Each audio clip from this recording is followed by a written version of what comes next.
Welcome to the Vision Seed Podcast, where we gather in the dark beneath the soil within the luminous void from which all creation blooms. Without our sense of sight, we explore the alchemy of the creative process through intimate conversations with artists and visionaries. Together, we embrace the mystery and infinite potential of the unknown. This is a space to honor the whisper of inspiration and the dance within the blackness that births creative magic. Let's journey into the void. Okay, so I've just blown out a candle and I've slipped my eye mask on. And this time I'm here in the dark by myself. Interestingly, it feels more intimidating to be recording a solo episode than it ever has sitting with a guest. And yeah, I'm noticing a sensation of sort of a fluttering in my lower throat and this anticipation that I'm filled with in this moment, because I think there's a certain safety in being an interviewer. I feel like I'm a lot more confident creating a space for someone to explore their own creative magic than I am creating a space for the sharing of my own. So there is a deep vulnerability here with me tonight. And as I always do with my guests, I am asking myself where in my body in this moment is the most sensate, the most full of sensation. And I'm drawn indelibly to my right hip. I've been feeling a lot of tension in this place recently. And right now it's like a turquoise spiking and like reaching electricity. Actually, it looks almost like lightning in my perception, and it's reaching up and around my hip, like to my low back and down into my leg. And if I had to give this sensation a name, it would be the unknown.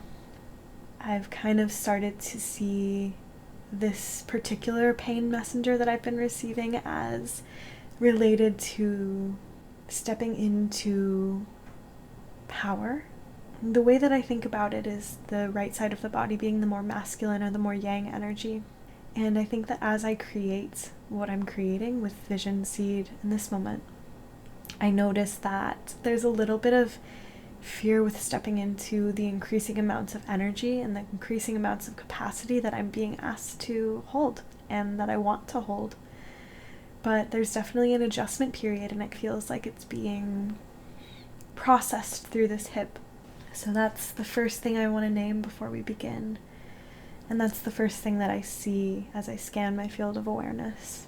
But I want to dive straight in and begin talking about the root, this red root chakra that we always start the podcast. It's a space where I want to begin talking about my history as an artist.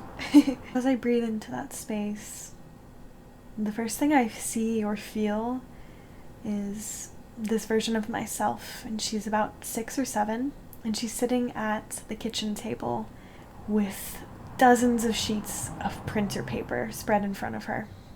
And I have this one box of Prismacolor markers I had when I was a child.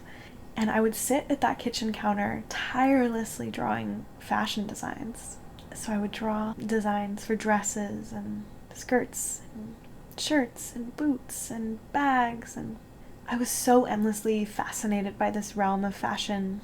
And I've been getting more and more curious about connecting with her and asking that little girl, who seemed to be the most tirelessly, creatively inspired version of myself, how I can help her and how I can serve her and what she needs in present day reality. I get this sense that there's an inevitability of working with clothing and with textile in the future, but I'm trying not to put too much pressure on it in this moment and just kind of let it unfold naturally. In less than a month, I'll be moving to Brooklyn, and there's something about New York, of course, that makes me curious about studying fashion or getting more into the nuts and bolts of what it might look like to design clothes. But as I grew up and out of that era of fashion design fever, I got really interested in painting And so throughout all of elementary school and junior high and high school, I was experimenting with different mediums, but painting was the thing that kind of continued to capture my attention. I, as a freshman in high school, did this portrait painting of this beautiful Swami covered in holy powder, actually. Like, during the celebration of Holi in India, they throw this colored powder up into the air, and it's this beautiful celebration that I actually was lucky enough to attend last year. And that painting ended up winning a cover design. And I remember the process of painting that particular portrait as being this really deeply immersive channeling experience. Even as I speak about it now, my body kind of unfurls and relaxes, and I remember just being immersed in hours and hours of creating this painting, and the time feeling absolutely effortless. And so I think that painting was significant because it was the first time that I had tasted this concept of flow, or really felt like I was embodying it consciously. Of course, when I was a kid drawing the designs, I was in flow too, but this was a particularly poignant moment because I felt that the stress of high school and being in classes was so weighty and so intense that being in that painting portal and being in that flow state, I actually felt for the first time that I was accessing like an altered state of consciousness, let's say, with creation. And I continued to be really interested in portraiture throughout the rest of that period. So my senior thesis project as a high schooler for AP Studio Art was all about painting portraits of my friends, but then taking it a step further, and I wanted to capture their aura or their essence around them. So with each of the portraits that I was doing in black and white of my friends, I would paint this large circle or orb and fill that orb with colors that I felt most captured them. And I actually asked each of them to write me something about their favorite color and why they loved that color so much. And I wove that into the painting process. So this was, I guess, the moment when my art started to become concerned with something intangible, and I began to get really curious about capturing something that was essential that couldn't be seen. Another thing that feels important to name creatively is that I grew up in a household that was really creative. Both of my brothers were immersed in the arts. My one older brother in particular, who was the first person I interviewed for this podcast, is a career musician, and so for me, being artistic felt welcomed and it felt safe, and I feel really, really privileged to say that. I knew that my mother particularly was going to support me in exploring my creativity, which is an immense privilege. So after high school, I was a bit confused. I had a period of a couple of years where I wasn't sure what I wanted to do. Initially, I had gotten accepted to going to school in Rome, and I really wanted that. I really deeply craved to go study art or fashion in Italy, but something stopped me short.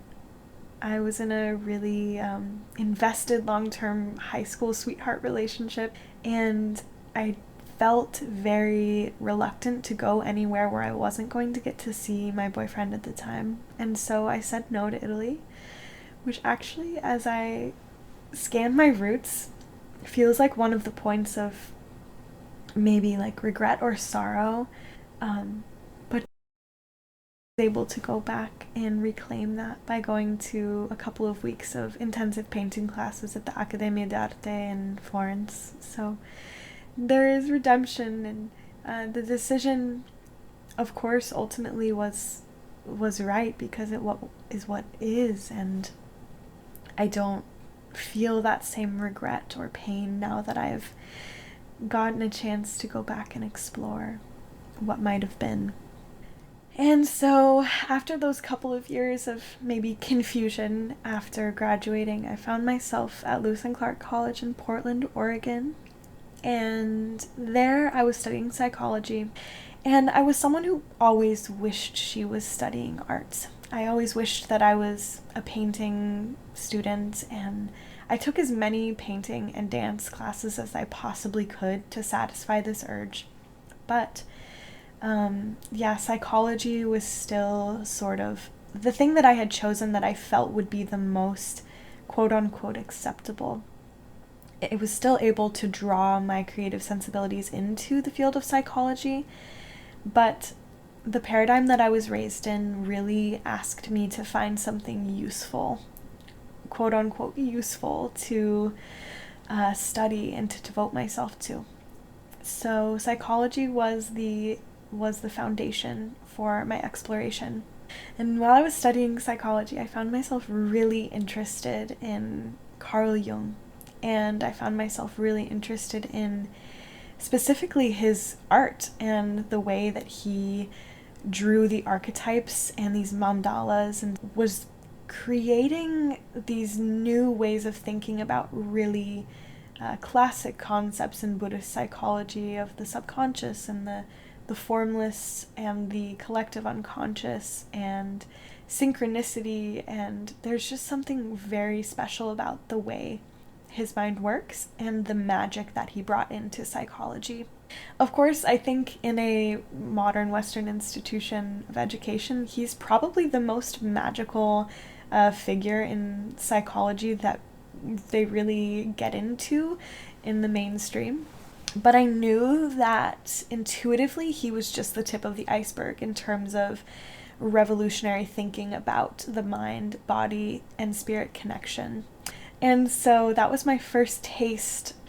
So by the time I was a junior in college, I began to really want to paint things that were representative of this collective unconscious or of this space beyond the scene. So my art started to become more and more concerned with themes from my dreams or from my meditation or yoga practice. And this was when I guess the way that I'm seeing it in my mind's eye right now, my head and my focus really began to turn towards the unknown and the extrasensory and the formless and the void, and sort of begin to withdraw from the paradigm of modern pop psychology a little bit more.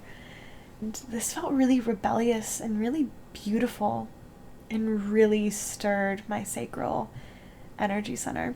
And so I guess we can begin talking about that. Just naturally moving my attention up to my sacral, this beautiful orange that's related to creativity and inspiration and sensuality within the practice. This period of time for me around the end of college was really, really intense. It feels really vulnerable to speak about because that relationship that was so foundational to me that I named earlier with my high school sweetheart was ending. And with it came this crazy surge of sacral energy. So this was the time of my life where I maybe felt like the most fuel or inspiration or pleasure with creation I ever had. Around that time that we split, I moved to a different house. We were living together at the time, and when I moved out, I was staying up most nights to paint, and then I would be drawing in the margins of my notebook all day during class, and then I would be waking up at like 4 a.m. to do a morning sadhana, which is a yoga practice. But I at the time didn't have the language to really know what I was doing. There was this immense surge of energy, and it was actually to the point where I really didn't know how to handle it, and yoga was something that I turned to just intuitively to help me ground and structure this energy. So I was chanting and doing spontaneous mudra and sleeping in shavasana for just a few hours a night and waking up really, really charged and full of energy, and didn't really feel concerned with eating food. I really had to create systems for myself so that I stayed safe. And there's a little bit of sadness when I talk about this experience because the framework or the paradigm and the home environment that I was in during the time was really not supportive to this, what I would call like creative expansion or moment of energetic awakening. There was a lot of concern within me in the paradigm that I was living in and within the people that were closest to me. And so during this period of expansion, I was living in a house with 3 other girls, and they were all lovely, but I don't think any of them knew how to support me in what I was going through. And to be frank, I didn't really know how to support myself either. I was pretty destabilized by the amount of energy I was experiencing, and everything I did for the next 2 years after this energetic expansion was in an attempt to understand what had just happened to me. So, of course, when I was experiencing this expansion and diving really deep into creating and spending so many hours a day using yoga as a tool to regulate and ground myself, I began to research Kundalini. It wasn't until I was well out of the experience that I had that I understood maybe a little bit of what was happening to me. And I have to say, I'm still trying to understand what was happening to me. This was just 4 years ago. So the way that I understand what happened to me now, after having gone to India and studied Kundalini yoga, was that I had experienced a partial expansion or awakening of my sacral energy center. And this awakening or expansion, because it did not have the ability to ground into disciplined practice or sangha or community or a decent teacher, was poorly integrated and actually registered in my body as fear and unsafety. And so a lot of what I've been doing the last 4 years is an attempt to rekindle a safe, healthy, and happy relationship with my creative energy, which is frankly why I've created Vision Seed. I've created this out of a desire to reconnect to my own creative energy and life force and to understand it as fully as I possibly can. And because the last 4 years of my life have involved really intensive and deep research into what creative energy is and how it flows through the body, I now feel like I'm able to serve other people who might be integrating their own sacral expansions or their own creative questions or their own creative journeys. So that is where I am in present moment. That walks us all the way up to where I am now. When I talk about the sacral with my guests, I usually ask about what aspect of their creative practice feels the most pleasurable or expansive. And right now for me, that is probably the process of creating Vision Seed. I honestly wake up every morning feeling so much excitement and so much joy for the thing that I know is going to come into the world through this project. But of course, I'm here as a human being to experience the limitations of the 3-dimensional reality, here to understand what it means to put in hard work and deliberate effort and repeated effort over and over to build and create something that is valuable, that is enduring, and that has a deep sense of integrity. So I'm finding so much pleasure in creating something like that, that is rich and that is integrated and that is of value. And I want to be able to look back over this body of work one day when I'm old and say that I added something of value to the discourse and to the world when it comes to connecting to our creativity as human beings. Whew, that feels really good to say. And so now it's time to drift up into the solar plexus. When we talk about the solar plexus chakra, we're investigating themes of power and of identity. When I think about power and identity when it comes to my creative process, I feel like I might be in this moment kind of in the boiling point of all of it. So when it comes to these themes of the solar plexus, of power and of identity, I feel like I'm just now beginning to grasp this piece.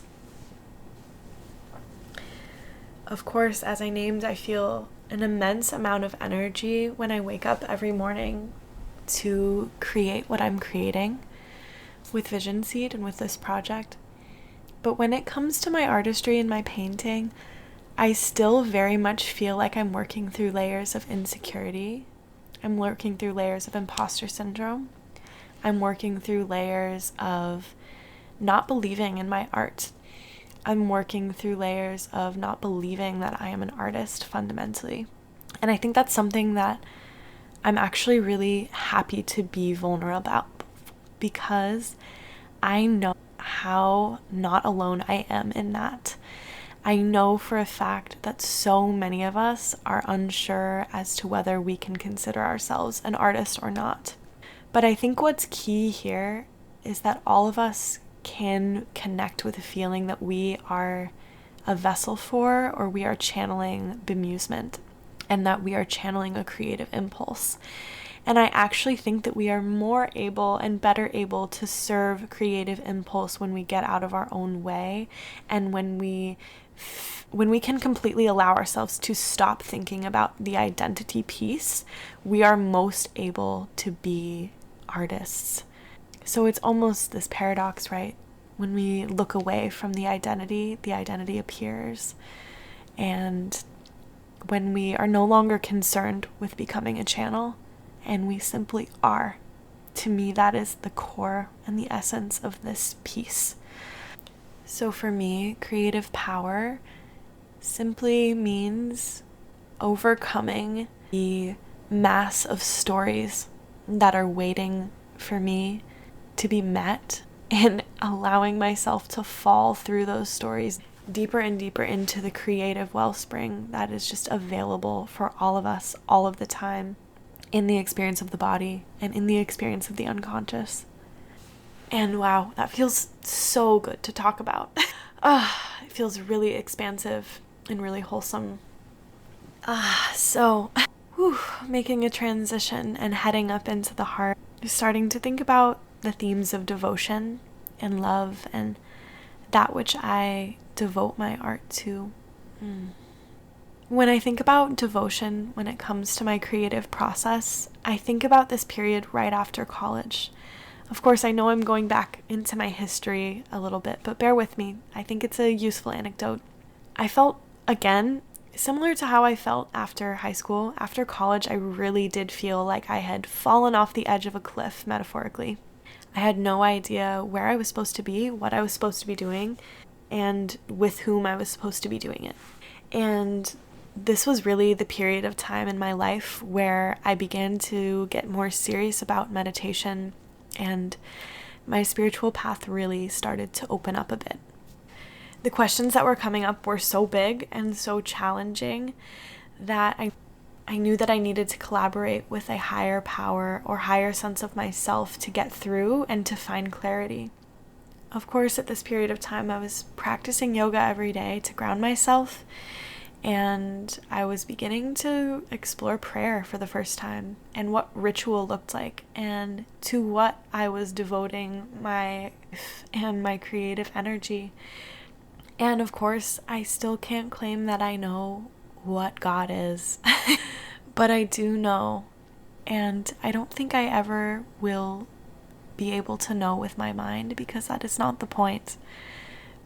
I started to really feel for the first time in my life that love was the most important thing and the most important force in the universe.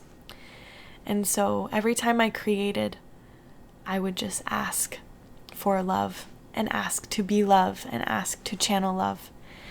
And my paintings just became a way for me to show my love to this mystery, to the universe, for bringing me everything that it was bringing me, whether it was challenge or whether it was delight or whether it was pain or shame or guilt or sadness, to just say yes and to say thank you. And to me, the process of painting has really become the way that I say thank you and yes to my experience. I see the act of painting in my life as this great act of reciprocity, wherein the universe feeds me experiences and feeds me this life, and in turn I feed it my expression and my recognition of what it is giving me. So of course my paintings are often about themes that I am experiencing in my energetic system or in my body, and that is what I devote my art to. I devote it right back to the creator and allow expression and creator to have a dialogue and a feedback loop through me. The way that I situate my art now is a place where the ultimate reality and the relative reality, i.e. the universal truths and the relative truths of my being, can be in dialogue and speak to one another. And when I make things, when I make a painting specifically these days, I am simply showing ultimate reality that I'm listening through my relative reality, and to show me more and to allow me to keep creating in reciprocity to that ultimate reality. Great mystery, great spirit, let's say. And so, yes, sort of naturally, we're talking already about the throat chakra, and this beautiful blue color associated with the throat. And right now I do feel like I'm maybe in a renaissance of the throat and of expression. Of course, speaking right now on this podcast in this very moment is something that a year ago I would have never imagined being able to do. The thought of sharing my ideas and my art and my expression with people in this way, in this manner, and on this scale is something that I would have never imagined wanting to or being able to do. But another thing that comes to mind when I think about the throat is the way that I've always loved to sing, and how singing was a huge part of my childhood. And in a way, I feel that all of those voice lessons as a little kid and all of that time spent singing was maybe preparing me to be able to share, and preparing me to be able to sing a song back to the beloved or to the divine, which is something I find myself doing very often these days. And I've recently started learning the harmonium and playing the guitar and really learning how to songwrite and become a channel through my voice as well. So that feels like an instrumental step that's been taken, no pun intended, in the last couple of years to being able to share and express fully, wholly, and deeply. Another question that comes up in the throat for me is this question of what is it that I want to say with that which I'm creating? And of course, while that's still clarifying, I would say that in this moment, what I want to say with what I'm creating is that the muse is always available to us, and we need only turn attention towards our experience with an immense amount of tenderness and love to be able to meet that muse. What I am hoping to say with what I'm creating is that everyone always has access to creative magic. What I'm hoping to say is that our very body is the fertile soil for creative expression.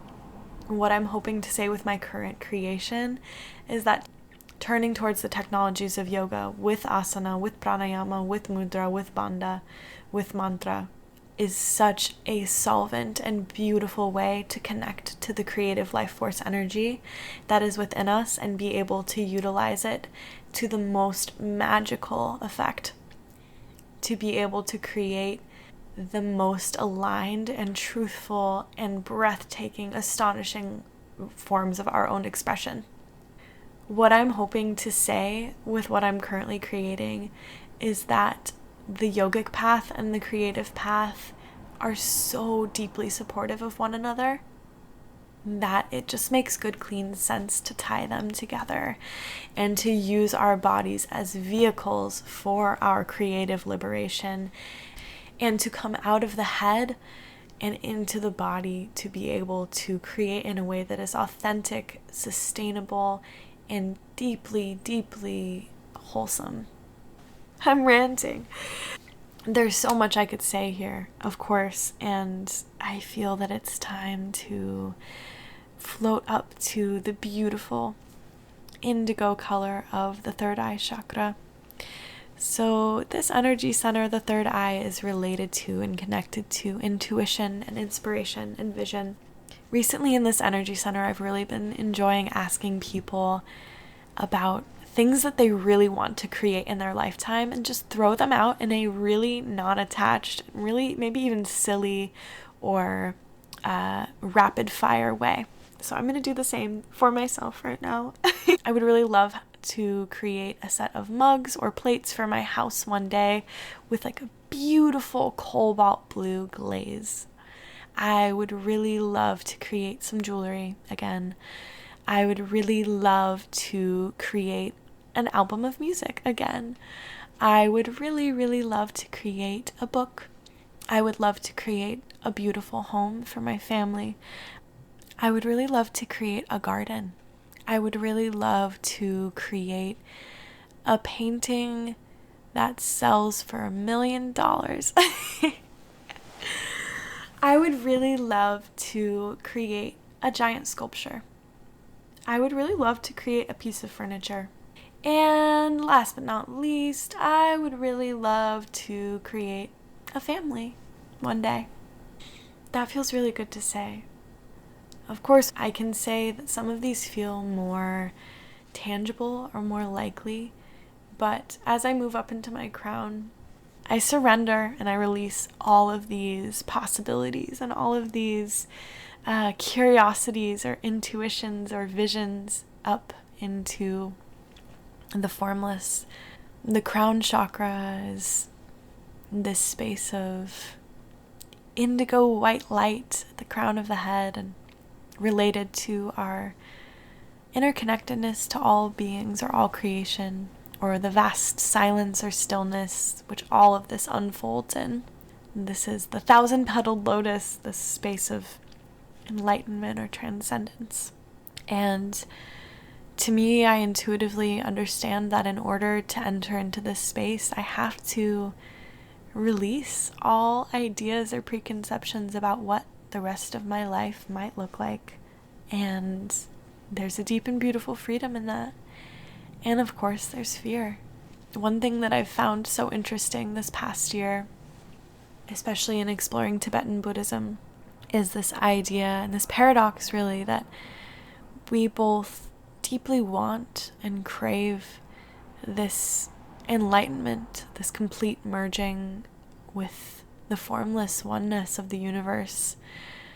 And at the same time, it's deeply terrifying to us because we came into this body to be individuals and discrete entities with boundaries and with finitude and with solidity and continuity.